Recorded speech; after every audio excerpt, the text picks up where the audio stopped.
The Freedom Writer's Diary, Diary 65. Dear Diary, I can't believe what I did today. I told them everything. Well, not everything, but almost everything. It's unbelievable how much I revealed. I had a feeling Miss Gruelle was going to pick on me. I knew she was going to make me get up and talk to everyone. I just knew it. Miss Gruelle took some of her students from Wilson to her college diversity seminar at National University. We were supposed to teach graduate students about diversity in the classroom because they were going to be the future teachers of America.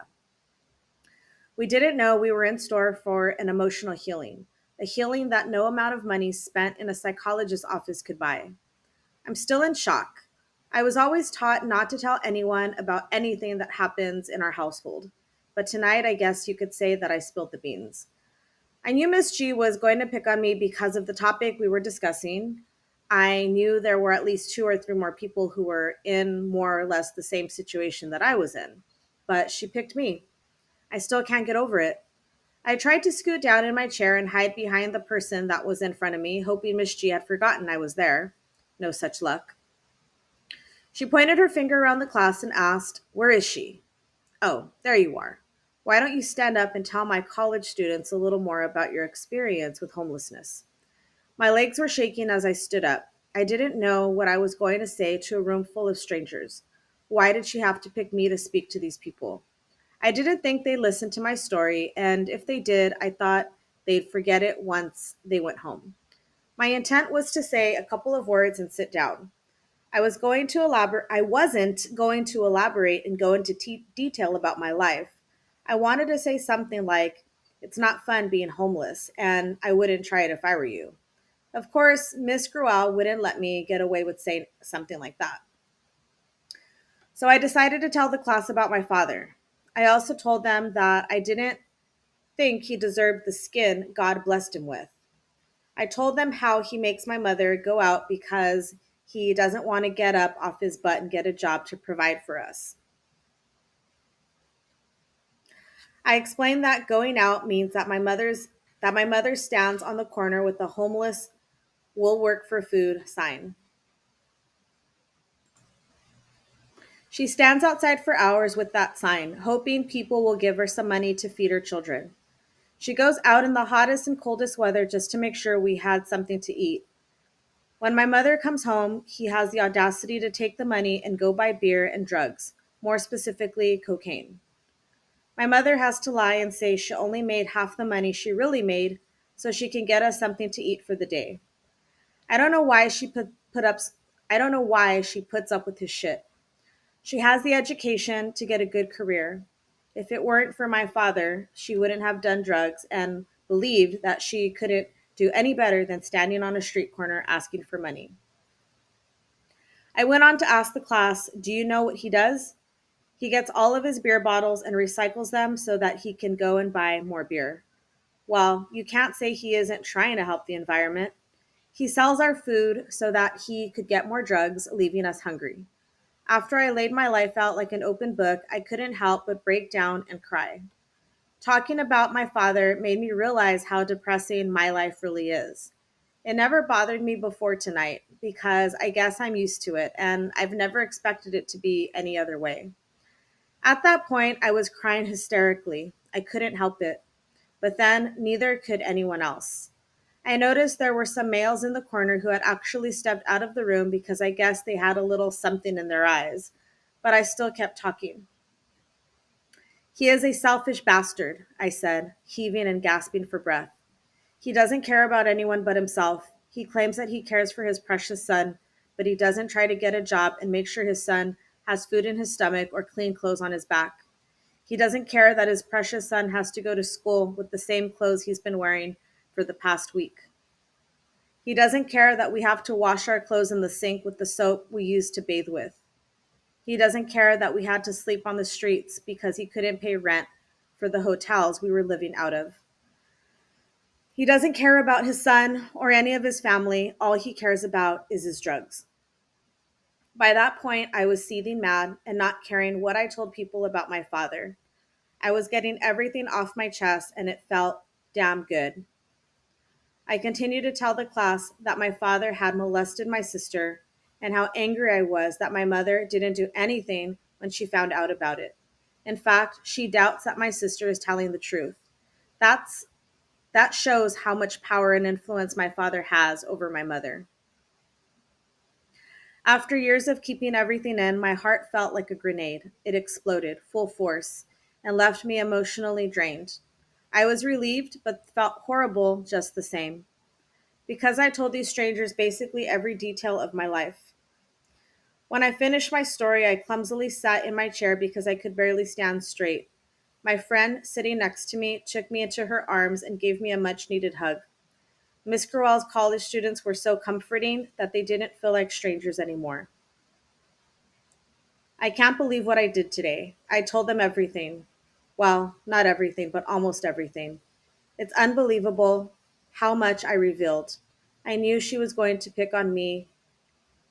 I just knew it, but I'm happy that she did.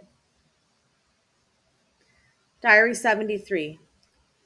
Dear Diary, today we were given another damn story to edit. When I was handed this story, I just thought, oh wow, another story to edit. Gee, this is great.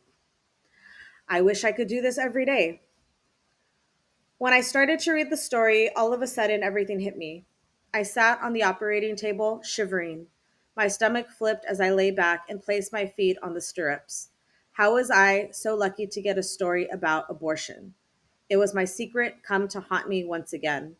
It was as if my subconscious was speaking to me about everything that I kept penned up inside of me. This story was so graphic and depressing, describing details I never thought about before. I wonder if my girlfriend went through all the things that the girl went through in the story. She wrote about how a counselor walked in and took her hand. If you need to, just squeeze my hand, she said, and held her tightly. I wonder if my girlfriend had anyone there to support her. It makes me sad that I wasn't there to hold her hand. Was it lonely and bleak in the office? She said, I wanted to erase this place from my mind. Did she have all those terrible thoughts going through her head? How could they make these places so dark and dreary? It has to kill the girls inside to even step into the office, because she wrote, with the death of my unborn child, part of me died. I wish my girlfriend had told me all these things. It would have been so much easier to know that she was pregnant in the first place. I suspected she was, but before I knew the facts, she had an abortion. Even though the decision was up to her and she knew that I would support her no matter what she chose to do, I just wish that I knew beforehand so I could have at least gone with her. Now that I'm sitting in class thinking about what she went through, all I can say is that I'm glad we're still together. As always, as always, what didn't push us apart brought us closer. With something like this, I will always look back and wonder what would have happened if we kept it. Where would I be now? All there is in life is questions and temporary solutions, and even though this was a major solution, it will always stir up questions. When I finished reading the story, I didn't feel so alone. Somebody in my class shares my secret. I actually wrote her an anonymous note and simply said, I feel your pain. You're not alone. Diary 80. Dear Diary, I can't believe I'm here in our nation's capital. I'm so excited. I have never felt so free. But at the same time, I'm scared about my dad coming back and finding out that I'm gone. He's in Mexico and I don't know when he's going to come back.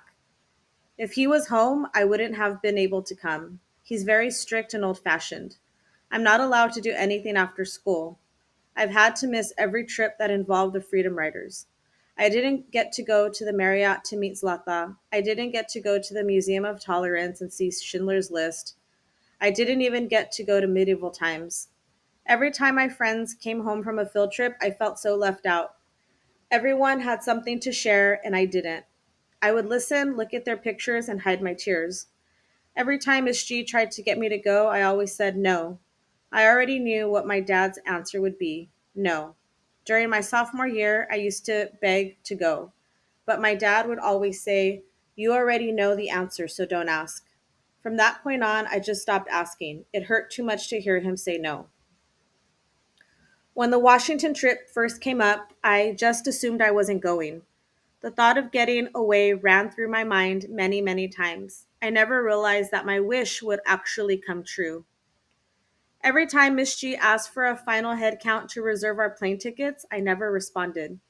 Deep down inside, it was killing me.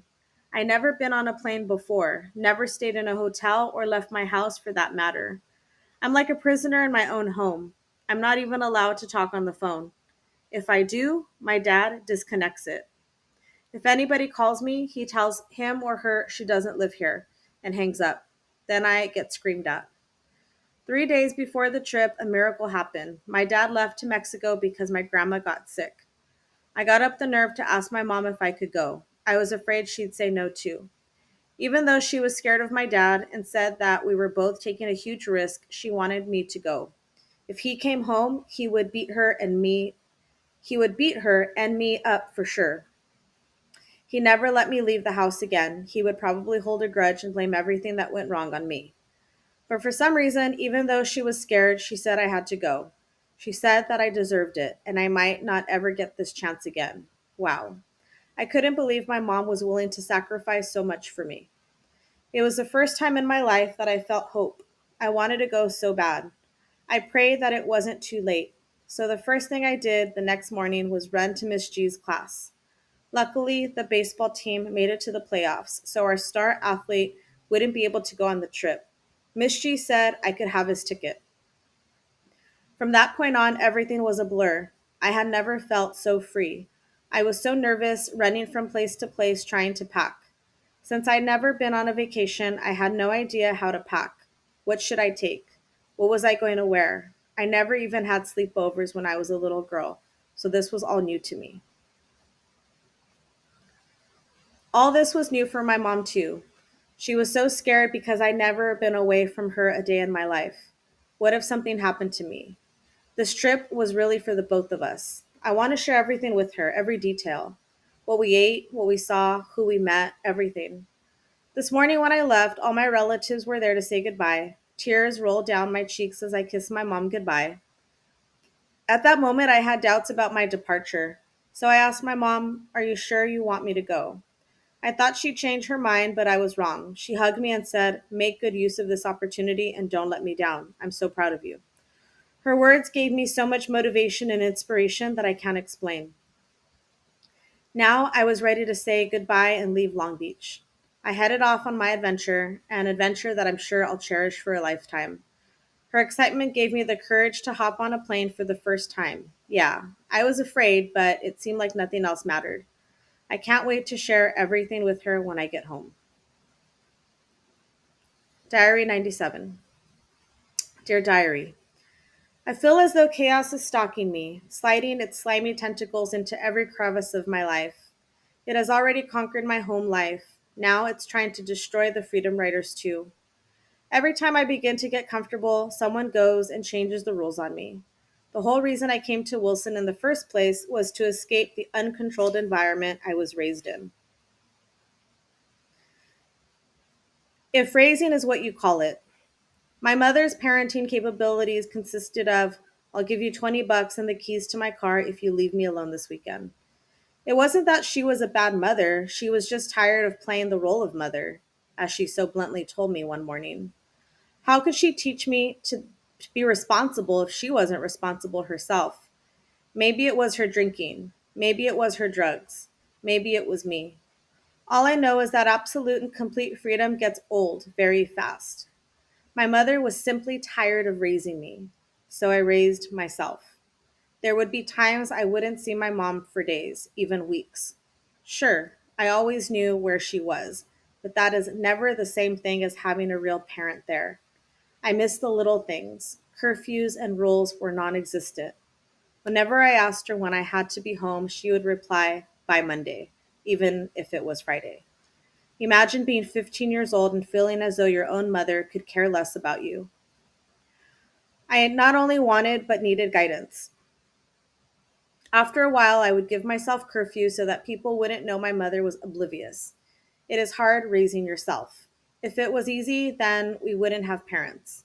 But we do, or most people do at least. I began to feel so alone. All my life it had been my mom and me, and now it was just me. I became very depressed, escaping reality any way I could. The Freedom Riders filled this huge hole I had been giving. This the Freedom Riders filled this huge hole I had by giving me a safe place where I always knew someone cared. We're in jeopardy of not being able to be a class next year. Losing these people would be like losing a part of my family. I can't go through that again.